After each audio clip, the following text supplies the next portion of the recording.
तो गाइस अब हम चालू करेंगे lecture number 2 of chapter number 3 Jainism and Buddhism.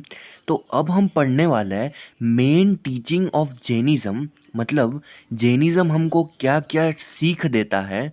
तो सबसे पहली जो चीज़ हमको सिखाता है वो है अहिंसा। अहिंसा का मतलब होता है नॉन वायलेंस, यानी कि किसी भी ऑर्गेनिज्म को या तो किसी भी इंसान को या तो प्लांट पेड़ पौधों किसी को भी हमें इंजर्ड नहीं करना चाहिए। और ये सिखाता है हमको जैनिज्म।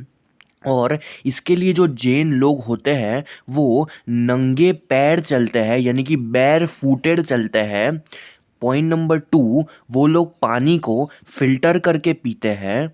पॉइंट नंबर 3 के वो लोग जो है अपने मुंह के आगे, जो जैन लोग हैं वो अपने मुंह के आगे एक कपड़ा लगा के रखते हैं ताकि उनके मुंह के अंदर कोई भी इंसेक्ट जाके और कोई भी इंसेक्ट ना चला जाए और इंसेक्ट की डेथ ना हो जाए। तो ये 3 चीज़ें जैन लोग करते हैं। तो अहिंसा वाले पॉइंट में और ये लिखा है कि हमें किसी भी इंसान को, बर्ड को, प्लांट को या तो ट्री को हार्म नहीं करना चाहिए, यानी कि नुकसान नहीं पहुंचाना चाहिए। और जो जैन लोग थे वो एनिमल सेक्रीफाइस के खिलाफ थे। तो यही था पॉइंट नंबर 1 अहिंसा के अंदर। अब हम पढ़ते हैं पॉइंट नंबर 2, जो कि है नो फेथ इन यजनास। मतलब जो जैन लोग थे वो टाइम के, उनको यजनास, जो वैदिक रिलीजन में यजनास होते थे, जो एनिमल सेक्रीफाइस होता था, उनमें कोई भी विश्वास नहीं था। जो राइचुअलिज्म यानी कि जो प्रथाएं चल रही थी उसमें भी कोई विश्वास नहीं था, जिसकी वजह से जैन लोग हैं उन्होंने वेदास को भी एक्सेप्ट नहीं किया, क्योंकि वेदास में थोड़ा बहुत एनिमल सेक्रीफाइस के बारे में लिखा हुआ था। तो ये था पॉइंट नंबर 2। अब आता है पॉइंट नंबर 3 कि no faith in caste system, यानी कि जो वोट वैदिक रिलीजन में जो ऊंचली जाति, निचली जाति, अपर कास्ट, लोअर कास्ट चल रहा था, तो उससे भी जैन लोग उनके भी खिलाफ थे। जैन मानते थे कि हर एक जो इंसान है वो बराबर है और हमें किसी को भी डिस्टिंग्विश नहीं करना चाहिए उसके कास्ट के हिसाब से। अब जो पॉइंट नंबर 4 है वो है अटेनमेंट ऑफ सैल्वेशन। तो जैन लोग मानते थे कि इंसान का जन्म सैल्वेशन के लिए हुआ है। सैल्वेशन होता है मोक्ष, यानी कि मुक्ति। तो इंसान का फाइनल एम मुक्ति ही होता है। और अगर आपको मुक्ति चाहिए तो आपको 3 चीज़ों को फॉलो करना पड़ेगा, और वो 3 चीज़ों को कहते हैं त्रिरत्न, 3 ज्वेल्स। तो वो 3 ज्वेल्स, 3 रत्न कौन से हैं? सबसे पहला राइट फेथ, यानी सही जगह विश्वास रखना है हमको। नंबर 2 राइट नॉलेज, यानी कि सही ज्ञान होना चाहिए। और नंबर 3 राइट कंडक्ट, यानी कि हमारा सबके साथ अच्छा बिहेवियर होना चाहिए। तो हम अभी तक पढ़ क्या रहे थे? हम पढ़ रहे थे मेन टीचिंग ऑफ जैनिज्म। तो इसमें हमने नंबर 1 में पढ़ा था अहिंसा, यानी कि नॉन वायलेंस, किसी को भी नुकसान नहीं करना। नंबर 2 में हमने पढ़ा था कि इनको यजनास, सेक्रीफाइस, राइचुअलिज्म में कोई विश्वास नहीं था, ना कि विश्वास था अपर कास्ट लोअर कास्ट में। इनको विश्वास था सेल्वेशन में, यानी कि मोक्ष में। ये बहुत ही बढ़िया से बिलीव करते थे। अब हम पढ़ने वाले पॉइंट नंबर 5, जो कि है कर्मा थियरी। तो जो कर्मा थियरी है वो उसको 3 लोग फॉलो करते हैं। सबसे पहले जैन लोग, नंबर 2 पे हिंदूज लोग, और नंबर 3 पे बुद्धिस्ट लोग। तो अब ये कर्मा थियरी है क्या? तो जैसे कोई इंसान मर जाता है तो उसके बाद उसका पुनर्जन्म होता है, यानी कि जो उसकी आत्मा है वो माइग्रेट करती है एक बॉडी से दूसरे बॉडी में। यानी कि अगर पिछले जन्म में इंसान ने अच्छे काम किए होंगे तो इस जन्म में उसके साथ अच्छा ही होगा, यानी कि उसके कर्मा, यानी कि उसके एक्शन के हिसाब से उसको फल मिलेगा। तो अब हम पढ़ते हैं पॉइंट नंबर 6, जो कि है हार्ड पीनेंस एंड सेल्फ सेक्रीफाइस। तो जो जैन लोग होते थे वो हार्ड पीनेंस में विश्वास रखते हैं।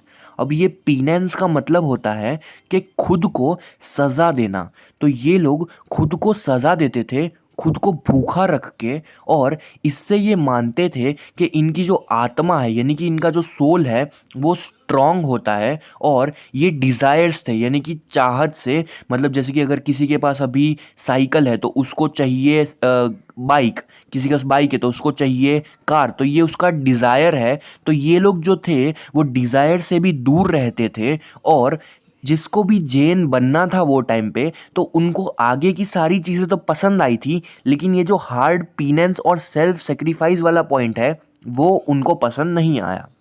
तो अब हम पढ़ेंगे आखिरी टीचिंग जैन की, तो वो है 5 वोस फॉर द जैन। तो अब ये वोस VOWS का मतलब क्या होता है? इसका मतलब होता है प्रॉमिसेस। तो क्या क्या प्रॉमिसेस आपको करने पड़ते हैं अगर आपको जैन बनना है? सबसे पहला, not to injure a life, मतलब किसी की भी लाइफ को हमें इंजर्ड नहीं करना चाहिए, किसी की भी लाइफ को नुकसान नहीं पहुंचाना चाहिए। Number 2, not to tell a lie, मतलब कभी भी हमें झूठ नहीं बोलना चाहिए। नंबर 3, हमें कभी भी चोरी नहीं करनी चाहिए। नंबर 4, हमें किसी की भी प्रॉपर्टी को हथियाना नहीं चाहिए। और नंबर 5, टू प्रैक्टिस कैस्टाइटी। अब ये कैस्टाइटी क्या होता है? कैस्टाइटी यानी कि अगर किसी की, इंसान की अगर शादी हो चुकी है तो उसको दूसरे किसी भी इंसान से फिजिकल रिलेशन बनाने की अनुमति नहीं होती, उसको ही कहते हैं कैस्टाइटी। तो अब हमारी सातों सात टीचिंग खत्म हो चुकी है, तो एक बार स्टार्टिंग से रिवाइज करते हैं। नंबर 1 पे था अहिंसा यानी कि किसी को भी नुकसान नहीं करना। नंबर 2 पे था ये लोग यज्ञा में, सेक्रीफाइस में, रिचुअलिज्म में फॉलो नहीं करते। नंबर 3 में था ये लोग कास्ट सिस्टम को फॉलो नहीं करते। नंबर 4 में था ये लोग सेल्वेशन अटेन करने में बिलीव करते हैं, मुक्ति में बिलीव करते हैं। नंबर 5 में था ये लोग कर्मा थियोरी में बिलीव करते हैं यानी कि मरने के बाद पुनर्जन्म होता है। नंबर 6 में था हार्ड पीनेंस यानी कि खुद को ही सजा देंगे ये लोग। नंबर 7 यानी कि लास्ट था 5 वोस फॉर द जैन, यानी कि जो वो 5 चीज़ें थी। तो अब हम को पता है कि जैन लोगों के अंदर 24 तीर्थंकर्स थे, लेकिन इसमें जो फेमस थे वो सिर्फ लास्ट के 2 थे, और सबसे 2 का नाम क्या था? एक तो था परशुआ और एक तो था महावीर। तो इसमें से जो परशुआ नाम के तीर्थंकर थे, इन्होंने पहली 4 जो वोस थी जैन की वो दी, और जो 5th वो है उसको महावीर ने दिया था। और जो महावीर की टीचिंग है, जो महावीर जो पढ़ाते हैं, उनको कहते हैं हम अंगाज। और ये जो अंगाज है इसके 12 पार्ट है। और जो महावीर के स्टूडेंट है जो इनको पढ़ते हैं, तो महावीर के स्टूडेंट्स को कहेंगे हम गंधारास। तो ये जो गंधारास थे यानी कि जो स्टूडेंट थे, उन्होंने अंगास को पढ़ा था। तो अब हम पढ़ने वाले हैं सेक्ट ऑफ जैनिज्म, यानी कि जैनिज्म के अंदर कुछ पार्ट पढ़ गए थे, उसी को हम कहते हैं सेक्ट। तो इसकी हम बात करने वाले हैं।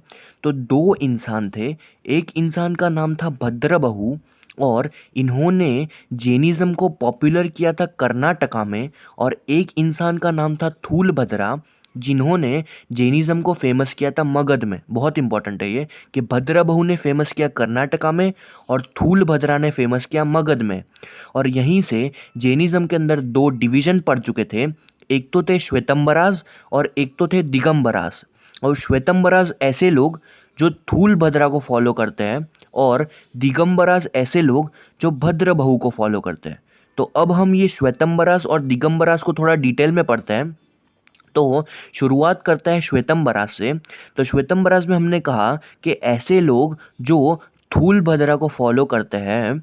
अब पॉइंट नंबर 2 कि ये लोग फास्ट करते थे यानी कि खुद को भूखा रखते थे, लेकिन ये लोग पीनेंस यानी कि खुद को सज़ा देने में, और ऑस्टेरिटी यानी कि कंफर्ट लेवल, अपना कंफर्ट लेवल छोड़ के डिसिप्लिन की लाइफ जीना, इसमें बिलीव नहीं करते थे। तो श्वेतंबराज जो थे वो पीनेंस और ऑस्टेरिटी में बिलीव नहीं करते थे। तो अब बात करते हैं दिगंबरास की। दिगंबरास मतलब ऐसे लोग जिन्होंने भद्रबहु को फॉलो किया था।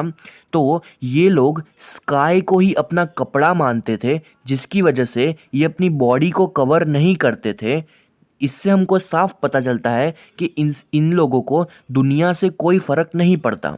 ये लोग जो थे सिर्फ और सिर्फ महावीर के अंदर बिलीव करते थे, और जो दिगंबरास थे वो लंबे लंबे फास्ट रखते थे और ऑस्टेरिटी में बिलीव करते थे, यानी कि ऑस्टेरिटी यानी कि अपना कंफर्ट लेवल छोड़ के डिसिप्लिन की लाइफ जीते थे, तपस्या करते थे। तो अब हम पढ़ने वाले डॉक्ट्राइन्स ऑफ जैनिज्म। तो डॉक्ट्राइन का मतलब क्या होता है कि कोई भी चीज़ में जो बिलीफ है, तो सबसे पहला जो डॉक्ट्राइन था जैनिज्म के अंदर वो था त्रिरत्न। तो ये हम पहले ही पढ़ चुके हैं। त्रिरत्न मतलब कि जैसे कि अगर किसी भी इंसान, जैसे इंसान का जो मेन एम है वो है मोक्ष, तो मुक्ति, इंसान को मेन जो बर्थ हुआ है वो मुक्ति के लिए हुआ है, और अगर मुक्ति चाहिए तो उसके 3 रास्ते हैं जो आपको फॉलो करने हैं, और वो चीज़ को हम कहते हैं त्रिरत्न। तो सबसे पहला है राइट फेथ, यानी कि सही जगह पे विश्वास रखना है। नंबर 2 है राइट नॉलेज, सही ज्ञान प्राप्त करना है। नंबर 3 है राइट कंडक्ट, यानी सबके साथ सही बिहेवियर रखना है। तो ये 3 रत्न है जिसको फॉलो करके कोई भी इंसान मोक्ष प्राप्त कर सकता है। अब जितने भी तीर्थंकर्स थे वो जगह जगह जाके सेरेमॉन्स यानी कि स्पीच देते थे, और ये स्पीच से हमको बहुत ही नॉलेज मिलता है। तो हमने पहला डॉक्ट्राइन तो पढ़ लिया जो कि था त्रिरत्न। अब जो नंबर 2 पे डॉक्ट्राइन है वो है कर्मा थियरी। तो कर्मा थियरी हमसे ये कहता है कि किसी भी इंसान की अगर डेथ होती है तो उसके बाद उसका पुनर्जन्म होता है, यानी कि वो रीबर्थ लेता है, और जो उसने पिछले जन्म में जो कर्मा किए होंगे उसके ही इस हिसाब से उसको इस जन्म में रिजल्ट मिलेगा, उसका फल मिलेगा।